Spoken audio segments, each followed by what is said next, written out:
भारत माता की। भारत माता की।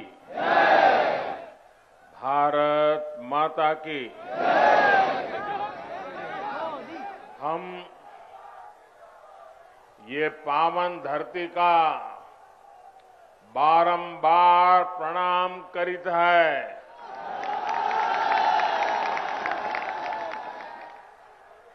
आज हमें आदि शक्ति मां पाटेश्वरी की पावन धरती और छोटी काशी के नाम से विख्यात बलरामपुर की धरती पर फिर आवे के मौका मिला।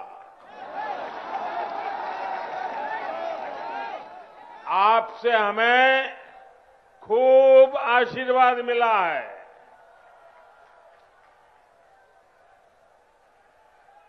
यूपी की राज्यपाल श्रीमती आनंदीबेन, यूपी के ऊर्जावान, कर्मठ, लोकप्रिय मुख्यमंत्री योगी आदित्यनाथ जी, उप मुख्यमंत्री श्रीमान केशव प्रसाद मौर्य जी, केंद्रीय मंत्री गजेंद्र सिंह शेखावत, कौशल किशोर जी, राज्य सरकार में मंत्री महेंद्र सिंह, रमापति शास्त्री, मुकुट बिहारी वर्मा, ब्रजेश पाठक, आशुतोष टंडन, बलदेव औलाद जी, श्री पलटू राम जी, मंच पर उपस्थित सभी संसद के मेरे साथीगण, सभी आदरणीय विधायकगण, जिला पंचायतों के सदस्य और मेरे प्यारे भाइयों और बहनों,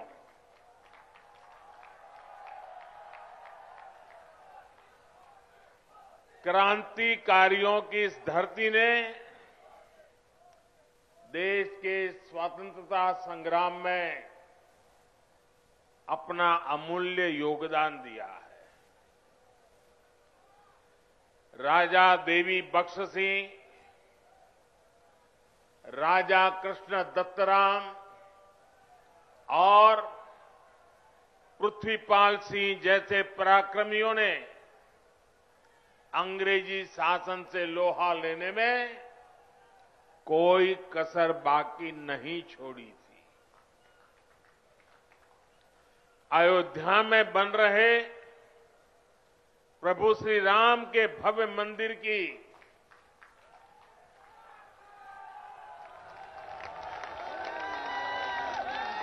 जब जब बात होगी, बलरामपुर रियासत के महाराजा पाटेश्वरी प्रसाद सिंह के योगदान का उल्लेख जरूर होगा। बलरामपुर के लोग तो इतने पारखी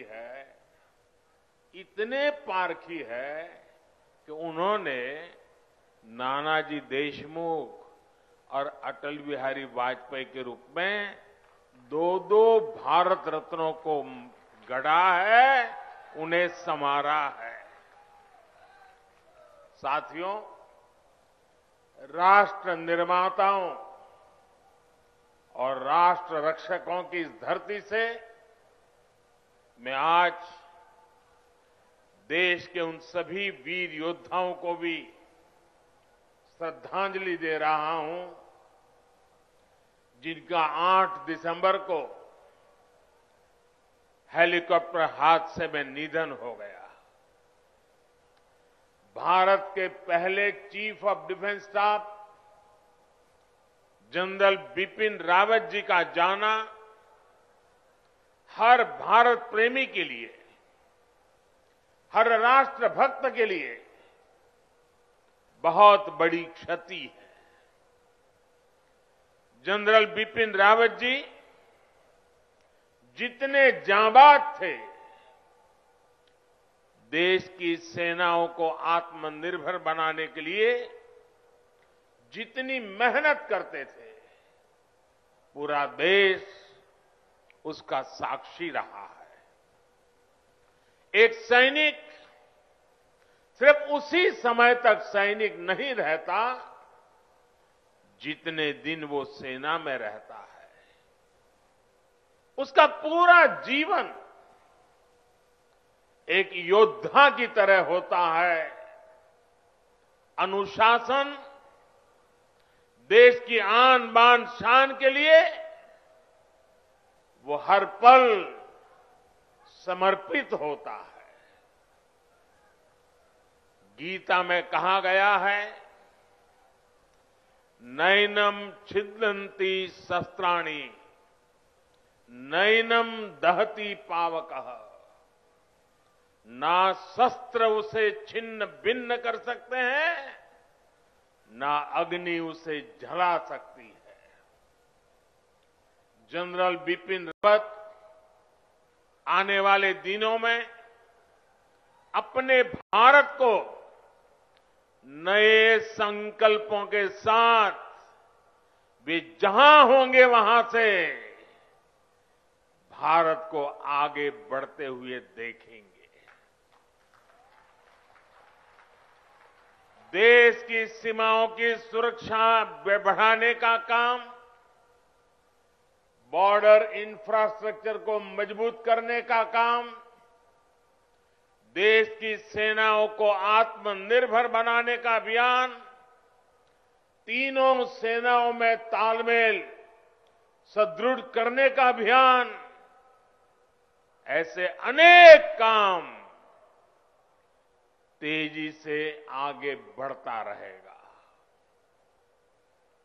भारत दुख में है, लेकिन दर्द सहते हुए भी हम ना अपनी गति रोकते हैं और ना ही हमारी प्रगति। भारत रुकेगा नहीं, भारत थमेगा नहीं। हम भारतीय मिलकर और मेहनत करेंगे। देश के भीतर और देश के बाहर बैठी हर चुनौती का मुकाबला करेंगे। भारत को और शक्तिशाली और समृद्ध बनाएंगे। साथियों, यूपी के सपूत देवरिया के रहने वाले ग्रुप कैप्टन वरुण सिंह जी का जीवन बचाने के लिए डॉक्टर जी जान से लगे हुए हैं। मैं मां पाटेश्वरी से उनके जीवन की रक्षा की प्रार्थना करता हूं। देश आज वरुण सिंह जी के परिवार के साथ है। जिन वीरों को हमने खोया है, उनके परिवारों के साथ है। भाई और बहनों, राष्ट्र प्रथम की भावना को सर्वोपरि रखते हुए देश आज हर वो काम कर रहा है जो 21वीं सदी में हमें नई ऊंचाई पर ले जाए। देश के विकास के लिए ये भी बहुत जरूरी है कि पानी की कमी कभी बाधा न बने। इसलिए देश की नदियों के जल के सदुपयोग हो, किसानों के खेत तक पर्याप्त पानी पहुंचे, ये सरकार की सर्वोच्च प्राथमिकताओं में से एक है। सरयू नहर राष्ट्रीय परियोजना का पूरा होना इस बात का सबूत है कि जब सोच ईमानदार होती है तो काम भी दमदार होता है।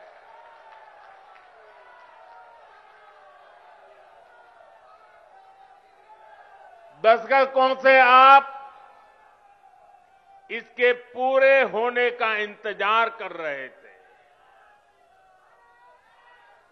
घाघरा, सरयू, राप्ती, बाणगंगा और रोहिणी की जल शक्ति अब इस क्षेत्र में समृद्धि का नया दौर लेकर आने वाली है। बलरामपुर के साथ साथ बहराइच, गोंडा, श्रावस्ती, सिद्धार्थनगर, बस्ती, गोरखपुर, महाराजगंज और कुशीनगर के सभी साथियों को, लाखों मेरे किसान भाइयों बहनों को आज हृदय से बहुत बहुत बधाई देता।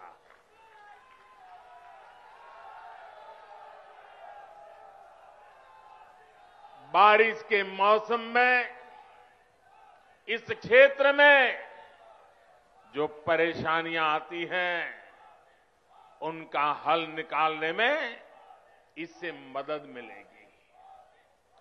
और मैं जानता हूं मेरे प्यारे भाइयों बहनों, हमारे यहां तो इतिहास गवाह है, अगर किसी ने प्यासे को एक प्याला भर पानी पिला दिया होता है तो वो इंसान जीवन भर कभी उस ऋण को भूलता नहीं है, जीवन भर उस इंसान को भूलता नहीं। और आज लाखों किसानों के प्यासे खेत जब पानी प्राप्त करेंगे, मुझे पक्का भरोसा है आपके आशीर्वाद जीवन भर हमें काम करने की ताकत देंगे। आपके आशीर्वाद हमें नई ऊर्जा देंगे।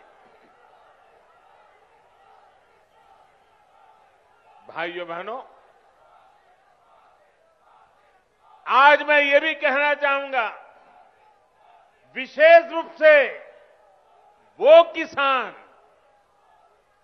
जिनके पास 2 हेक्टेयर से कम भूमि है, उनके लिए सिंचाई की ये व्यवस्था जीवन बदलने वाली होती है।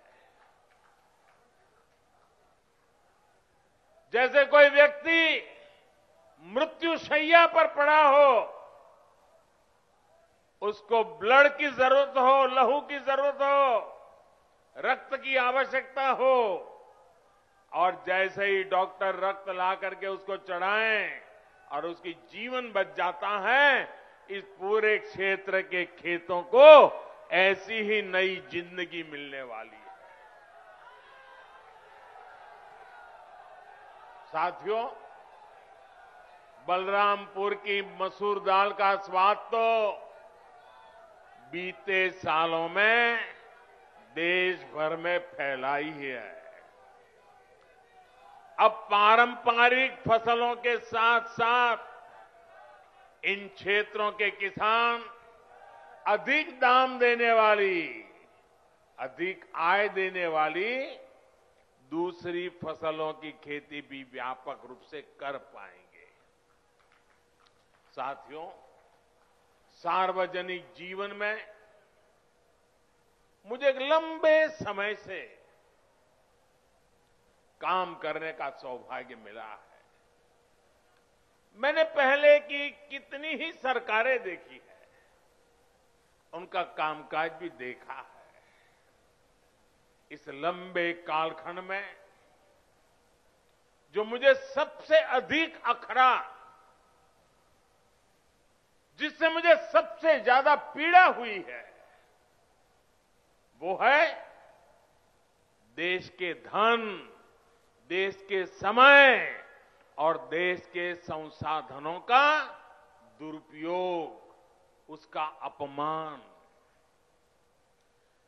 सरकारी पैसे हैं तो मुझे क्या, मेरा क्या, ये तो सरकारी है। ये सोच देश के संतुलित और संपूर्ण विकास में सबसे बड़ी रुकावट बन गई है। इसी सोच ने सरयू नहर परियोजना को लटकाया भी, भटकाया भी। आज से करीब 50 साल पहले इस पर काम शुरू हुआ था। आप सोचिए 50 साल के बाद आज इसका काम पूरा हो रहा है। जब इस परियोजना पर काम शुरू हुआ था, ये सिर्फ यहां के नागरिक नहीं, देश के नागरिक भी इस बात को समझे, हिंदुस्तान का हर नागरिक समझे, हिंदुस्तान का मेरा नौजवान समझे, जो अपने उज्जवल भविष्य की कामना करता है, वो मेरा देश का हर नौजवान समझे। साथियों, जब इस परियोजना पर काम शुरू हुआ था तो इसकी लागत 100 करोड़ रुपए से भी कम थी। जरा आप बोलेंगे कितनी लागत थी उस समय जब शुरू होना था तब? कितनी थी? कितनी थी? 100 करोड़। और आज कहां पहुंचा मालूम है? आज ये लगभग 10,000 करोड़ रुपए खर्च करने के बाद पूरी हुई है। 10,000 करोड़। कितना? कितना? पहले होना था 100 करोड़ में, आज हुआ 10,000 करोड़ में। ये पैसा किसका था भाइयों? ये पैसा किसका था? ये धन किसका था? आपका था कि नहीं था? इसके मालिक आप थे कि नहीं थे? आपके मेहनत का एक एक रुपया सही समय पर सही काम के लिए उपयोग होना चाहिए था कि नहीं होना चाहिए था? जिन्होंने नहीं किया वे आपके गुनहगार है कि नहीं है? आपके गुनहगार है कि नहीं है? ऐसे लोगों को आप सजा देंगे कि नहीं देंगे? पक्का देंगे? मेरे प्यारे भाइयों बहनों, पहले की सरकारों की लापरवाही की 100 गुना ज्यादा कीमत इस देश को चुकानी पड़ी है। हमारे इस क्षेत्र के लाखों किसानों को भी अगर सिंचाई का यही पानी अगर 20 साल 30 साल पहले मिला होता, आप कल्पना कर सकते थे? अगर मेरे किसान के पास पानी होता, पिछले 25-30 साल में पानी उसके पास पहुंचा होता, तो वो सोना पैदा करता कि नहीं करता? देश का खजाना भर देता कि नहीं भर देता? अपने बच्चों की शिक्षा दीक्षा अच्छी कर पाता कि नहीं कर पाता? भाइयों बहनों, दशकों से इस देरी की वजह से मेरे यहां के किसान भाइयों बहनों का भी अरबों खरबों रुपयों का नुकसान हुआ है। वैसे साथियों, जब मैं आज दिल्ली से चला तो सुबह से मैं इंतजार कर रहा था कि कब कोई आएगा, कहेगा कि मोदी जी इस योजना का फीता तो हमने काटा था, ये योजना तो हमने शुरू की थी।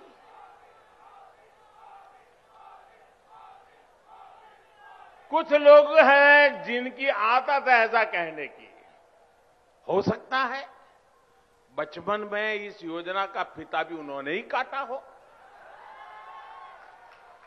साथियों, कुछ लोगों की प्राथमिकता फीता काटना है, हम लोगों की प्राथमिकता योजनाओं को समय पर पूरा करना है।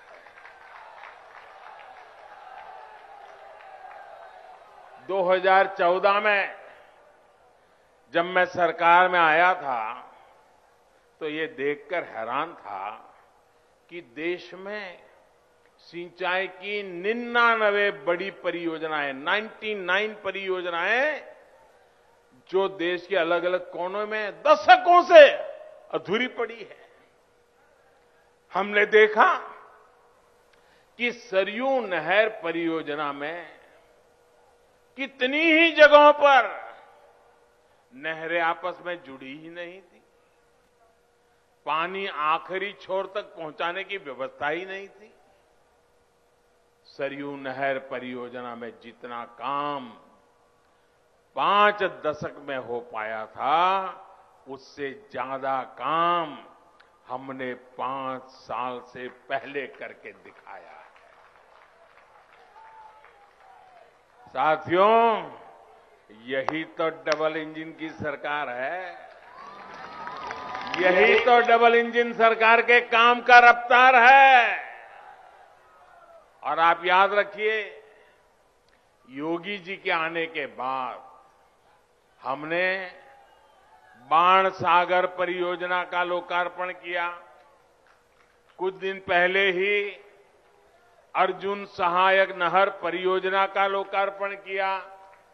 इसी हफ्ते गोरखपुर में जो फर्टिलाइजर कारखाने और एम्स का लोकार्पण किया गया, उनका भी बरसों से इंतजार हो रहा था। कुशीनगर इंटरनेशनल एयरपोर्ट की भी फाइलें बरसों से चल रही थी, लेकिन इस एयरपोर्ट को भी शुरू करवाने का काम डबल इंजन की सरकार ने ही किया है। साथियों, हमारी सरकार किस तरह बरसों पुराने सपनों को साकार कर रही है, इसका एक और उदाहरण केन बेतवा लिंक परियोजना भी है। सालों से इस परियोजना की मांग हो रही थी। अभी 2-3 दिन पहले ही कैबिनेट ने इस परियोजना को स्वीकृति दे दी है और इस पर 45,000 करोड़ रुपए खर्च किए जाएंगे। ये उत्तर प्रदेश को इतनी बड़ी सौगात मिल रही है, 45,000 करोड़ रुपए खर्च किए जाएंगे। ये परियोजना बुंदेलखंड को जल संकट से मुक्ति दिलाने में बड़ी भूमिका निभाएगी। भाइयों और बहनों, आज देश में आजादी के बाद पहली ऐसी सरकार है जो छोटे किसानों की सूद ले रही है। पहली बार 2 हेक्टेयर से कम भूमि वाले छोटे किसानों को सरकारी लाभ से, सरकारी सुविधा से जोड़ा गया है। बीज से लेकर बाजार तक, खेत से लेकर खलिहान तक उनकी हर तरह से मदद की जा रही है। इन छोटे किसानों के बैंक खातों में पीएम किसान सम्मान निधि के हजारों करोड़ रुपए सीधे भेजे जा रहे हैं। उनकी आय बढ़ाने के लिए उन्हें खेती से जुड़े अन्य विकल्पों की तरफ भी प्रेरित किया जा रहा है। ऐसे विकल्प जिसमें बहुत बड़ी जमीन की उतनी जरूरत नहीं पड़ती, उन्हें इसका मार्ग दिखाया जा रहा है। इसी सोच के साथ पशुपालन हो, मधुमक्खी पालन हो या फिर मछली पालन, इनके लिए राष्ट्रीय स्तर नई योजनाएं शुरू की गई है। आज भारत दूध उत्पादन के मामले में दुनिया में अग्रणी है ही। लेकिन आपको जानकर के खुशी होगी, आज हम शहद, हनी, मधु, आज हम शहद निर्यातक के रूप में भी विश्व में अपना स्थान बना रहे हैं। हमारी सरकार के प्रयासों की वजह से बीते 7 वर्षों में शहद का निर्यात बढ़कर करीब करीब 2 गुना हो गया है और इससे किसानों की 700 करोड़ रुपए से ज्यादा की कमाई हुई है। भाइयों और बहनों, किसान की आय बढ़ाने का एक और विकल्प बायोफ्यूल भी है। हम खाड़ी का तेल से चलाते थे, अब हम झाड़ी का तेल भी लेकर के आ रहे हैं। बायोफ्यूल की अनेक फैक्ट्रियां यूपी में बनाई जा रही हैं। बदायूं और गोरखपुर में बायोफ्यूल के बड़े कॉम्प्लेक्स बनाए जा रहे हैं। यहां पास में गोंडा में भी इथेनॉल का एक बड़ा प्लांट बन रहा है। इसका लाभ इस क्षेत्र के बहुत से किसानों को होगा। गन्ने से इथेनॉल बनाने के अभियान में भी यूपी अग्रणी भूमिका की ओर बढ़ रहा है। बीते 4.5 साल में लगभग 12,000 करोड़ रुपए का इथेनॉल यूपी से खरीदा गया है। योगी जी की सरकार जब से आई है, तब से गन्ने के भुगतान में भी बहुत तेजी आई है। एक समय 2017 से पहले का भी था, जब गन्ना किसान सालों साल बकाया मिलने के लिए इंतजार करते थे। पिछली सरकारों के दौरान जहां 20 से अधिक चीनी मिलों में ताला लग गया, वहीं योगी जी की सरकार ने इतनी ही चीनी मिलों का विस्तार और आधुनिकीकरण किया है। मैं आज बलरामपुर से देश भर के किसानों को एक विशेष निमंत्रण भी देना चाहता हूं और मैं चाहूंगा सिर्फ उत्तर प्रदेश के नहीं, देश भर के किसान मेरे इस निमंत्रण का स्वीकार करें और मेरे साथ जुड़े। मेरा निमंत्रण किस बात का है? इसी महीने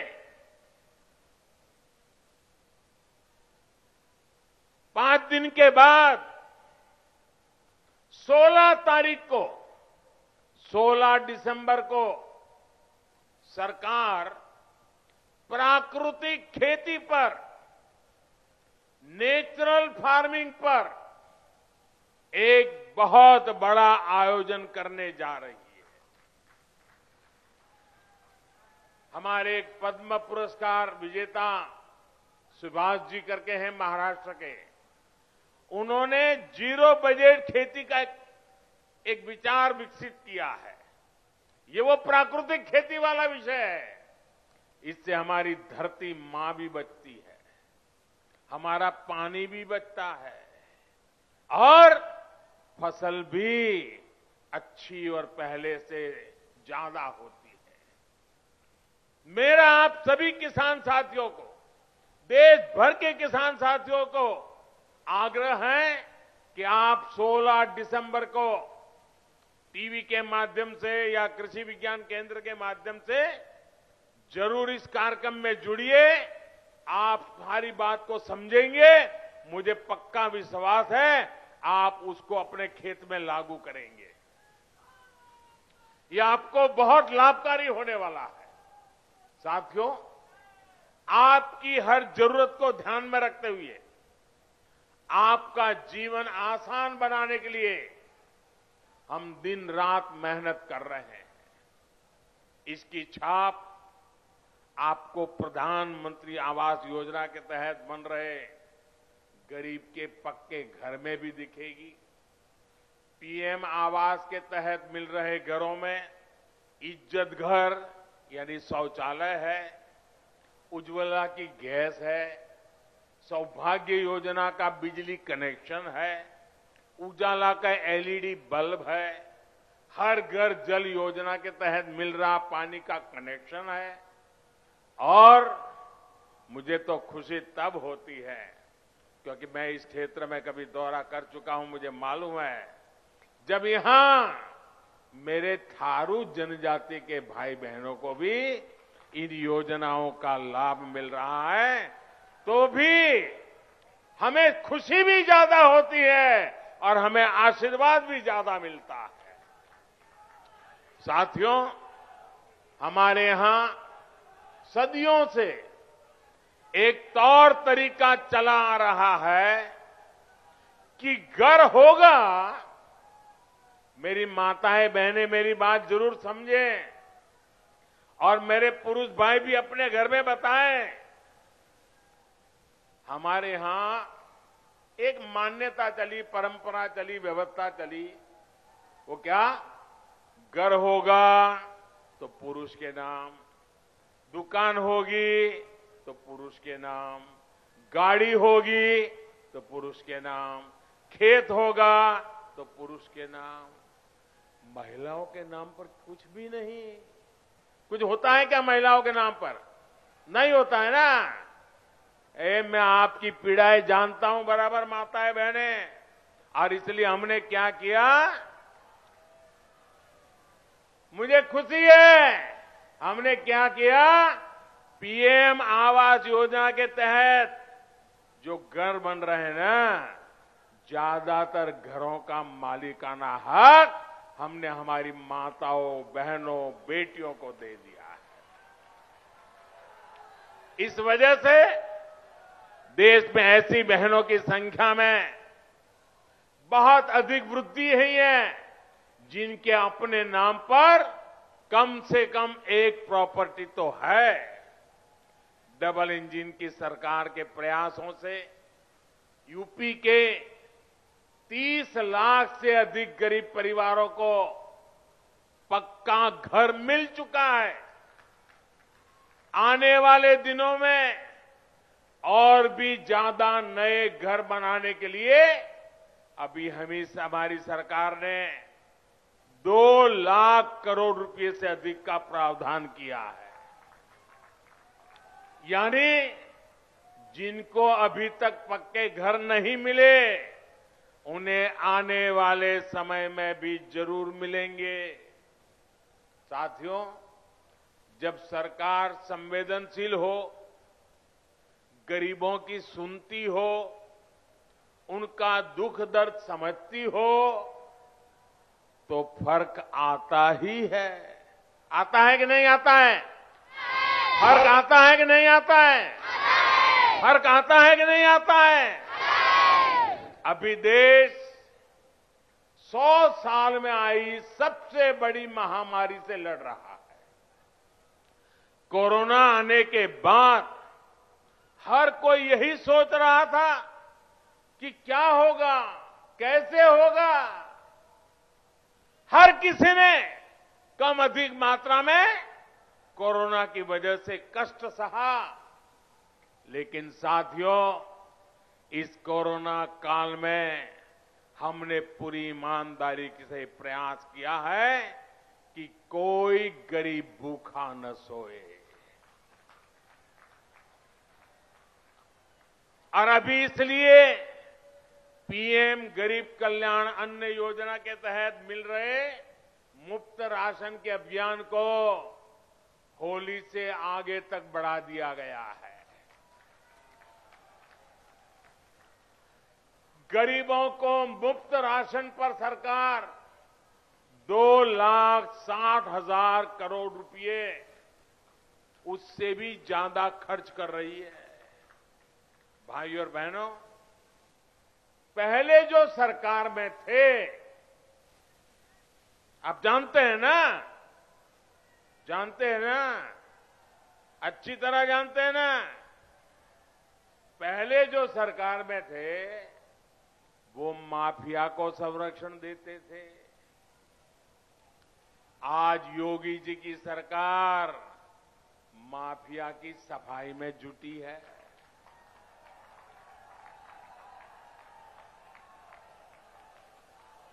तभी तो यूपी के लोग कहते हैं फर्क साफ है। पहले जो सरकार में थे वो बाहुबलियों को बढ़ाते थे। आज योगी जी की सरकार गरीब, दलित, पिछड़े और आदिवासी सभी को सशक्त करने में जुटी है। तभी तो यूपी के लोग कहते हैं फर्क साफ है। पहले जो सरकार में थे वो यहां जमीनों पर अवैध कब्जे करवाते थे। आज ऐसे माफियाओं पर जुर्माना लग रहा है, बुलडोजर चल रहा है। तभी तो यूपी के लोग कहते हैं फर्क साफ है। पहले यूपी की बेटियां घर से निकलने से 100 बार सोचने के लिए मजबूर थी। आज अपराधी गलत काम से पहले 100 बार सोचता है। तभी तो यूपी के लोग कहते हैं फर्क साफ है। पहले बेटियां घर में दुबक कर रहने को मजबूर थी, अब यूपी के अपराधी जेल में दुबकते हैं। तभी तो कहते हैं फर्क साफ है। साथियों, आज मैं एक और योजना के बारे में जरूर बताना चाहता हूं जो यूपी के लोगों की बहुत मदद करने वाली है, और ये योजना है स्वामित्व योजना। स्वामित्व योजना के तहत आज गांवों में प्रॉपर्टी की मैपिंग कराकर घरों के, खेतों के मालिकाना हक के कागज लोगों को दिए जा रहे हैं। ये अभियान कुछ ही समय में यूपी के हर गांव तक पहुंचने वाला है। इससे आपको अवैध कब्जे के डर से मुक्ति मिलेगी और बैंकों से मदद लेना भी आपके लिए आसान हो जाएगा। अब गांव के युवाओं को बैंक से अपने काम के लिए पैसा जुटाने में दिक्कत भी नहीं आएगी। साथियों, हम सभी को मिलकर उत्तर प्रदेश को नई ऊंचाई पर ले जाना है। उत्तर प्रदेश की नई पहचान देनी है। उत्तर प्रदेश को दशकों पीछे धकेलने वाले लोगों से आपको निरंतर सतर्क रहना है। भाइयों बहनों, एक बार फिर से आप सभी को सरयू नहर परियोजना के लिए बहुत बहुत बधाई देता हूं। मेरे साथ दोनों हाथ ऊपर करके पूरी ताकत से बोलिए, भारत माता की, भारत माता की, भारत माता की। बहुत बहुत धन्यवाद। मराठ्यांची तळपती तलवार म्हणजे